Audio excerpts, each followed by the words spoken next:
This story begins when a gigantic floating fortress appears 10,000 meters above the ground. This appearance marks the beginning of a never-ending war between humans and the monsters. The Red Dragon Keeper, one of the Divine Dragon Rangers, arrives to meet the people in a showdown. The people are excited and happy to see him because they have high hopes for him. Two members of the Ranger Force, Sakurama and Suzukiri, welcome the new recruit and invite him to join their team. Suzukiri grabs his hand and asks him to join them. He climbs up the stairs and sees the floating fortress. The monster gang fighters, called Dusters with their leader Ul Tora Tiger, appear in the showdown to fight with humans. The Dragon Keepers appear in front of them to protect the world for humans. The Dusters try to attack the people, but the Suzukiri come in front of them and save the people.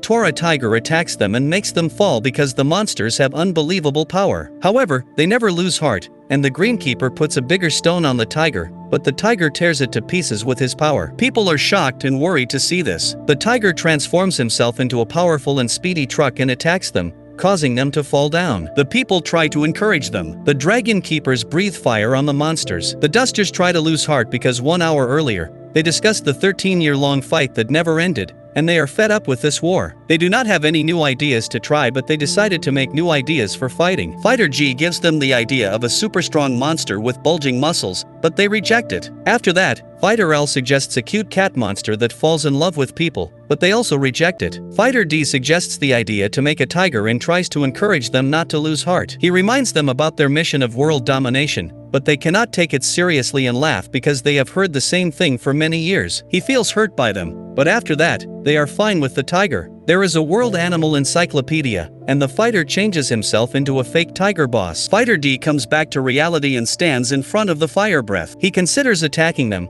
but in reality, he just runs. He feels encouraged and thinks that people appreciate him. The Red Keeper attacks him and tells him to give up. The other keepers breathe fire on him. All the fighter monsters are worried about Fighter D in their place. Fighter D accepts his loss and changes himself into a human. He tells the girl Suzukiri that he has made up his mind to join the Rangers and become a strong one who protects this world like the Dragon Keepers. He undergoes training in the Ranger Force and aspires to become like the Dragon Keeper. Sakurama and Suzukiri welcome him and excitedly tell him that they believe he will pass the recruitment exam. They invite him for lunch, and he becomes nervous, thinking they don't know he's a monster. However, he joins them. In a fighter play games at their location. But suddenly the Dragon Keeper arrives there. The Dragon Keeper asks them about Fighter D, who tried to betray them in yesterday's battle. Fighter replies that Fighter D acted alone. Blue Keeper instructs them to inform them when Fighter D returns and mentions setting up a Blue Squadron floating fortress sub-garrison as a safety measure. They note that they must live under the supervision of Aaron Hekaru and Shinta Riri and follow their orders. One fighter tries to disagree,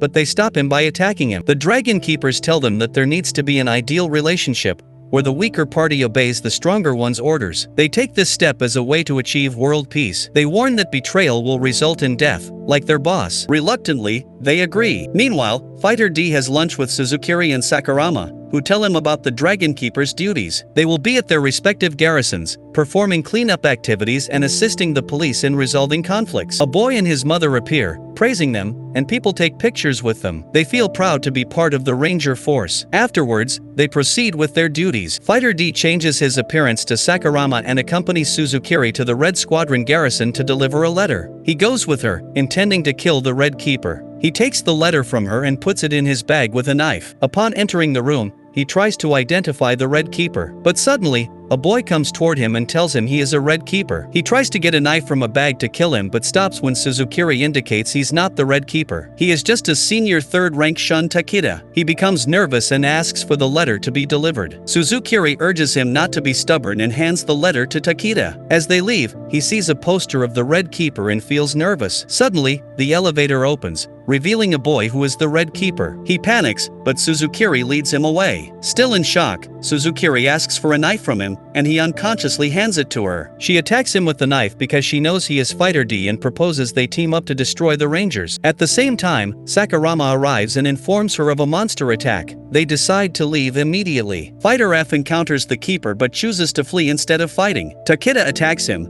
but Fighter F promises to return since he cannot fight Fighter D. However, the Red Keeper arrives and attacks him with a divine artifact for betraying them. Monster-like fires appear and attack Fighter F. Although he feels defeated, he considers this day better than his meaningless 13-year life. Fighter D witnessed the entire incident and remembered a day about 12 years ago when the Dragon Keepers urged them to continue fighting alongside them or against others, emphasizing the possibility of cooperation between humans and monsters. He moved away aggressively, recalling this memory, and Sakurama followed him, advising him not to worry about the monster and to refrain from doing any evil deeds. He is shocked to hear this but mentioned that he knew about it because he overheard his conversation with Suzukiri. He is angry to discover this. Fighter D expressed his frustration and threatened to disrupt the organization someday. However, he informed him that he had passed the recruitment exam and would join them as a fellow ranger, inviting him to establish a society where monsters and humans could coexist. Fighter D disagreed, insisting that they were enemies, and then disappeared. He then sat with Suzukiri, who advised him that if he wanted to defeat the Dragon Keepers, he needed to acquire a divine artifact capable of killing immortal monsters. She explained that there were 5 different divine artifacts, transforming items created to combat monsters. She also mentioned that the Ranger Force appeared powerful,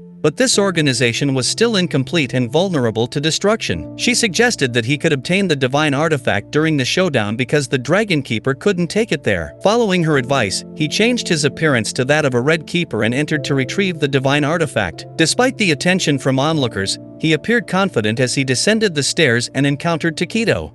He pretended to be confident and asked Takedo for permission to use the divine artifact for transmission, which Takedo granted. After unlocking the door with his finger, he obtained the divine artifact and felt happy about it. However, Takedo recognized him and shot at him, initiating a continuous attack. Takedo explained that monsters didn't die easily, unlike humans who grew stronger due to their fear of death. He fell down but showed him a dynamite, threatening to destroy the place if attacked. Fighter D did not hesitate and killed Takedo and left with the divine artifact. He safely reached the rooftop, but the Red Keeper was already there, demanding the divine artifact. Refusing to give it up, Fighter D challenged him to a fight. During the battle, the Red Keeper attacked his arm, causing it and the divine artifact to be thrown into the air. Despite losing his arm, he managed to retrieve the divine artifact, considering it more important than his own limb. He asserted his strength, declaring himself not a weak monster, and prepared to continue the fight. At that moment, helicopters arrived to capture the scene, and thousands of people watched the battle unfold. The Red Keeper taunted him, claiming that people were waiting to see him lose. However, before the fight could escalate further, all the keepers appeared, impressed by Fighter D's courage. They urged him to surrender, promising to capture him peacefully, but he refused. They used power to make him fly in the air and he thought they would remember him. They fired with just one finger and it exploded. Everyone thought humanity's peace was protected and the monster was killed as usual. The Red Keeper tries to touch his divine artifact but it disappears and he comes to know this is his arm and thought, where is his divine artifact gone? He is shocked. On the other hand, Suzukiri was happy to get a divine artifact and thought only 4 divine artifacts were left and she would get them one day. Please subscribe to our channel for the next part.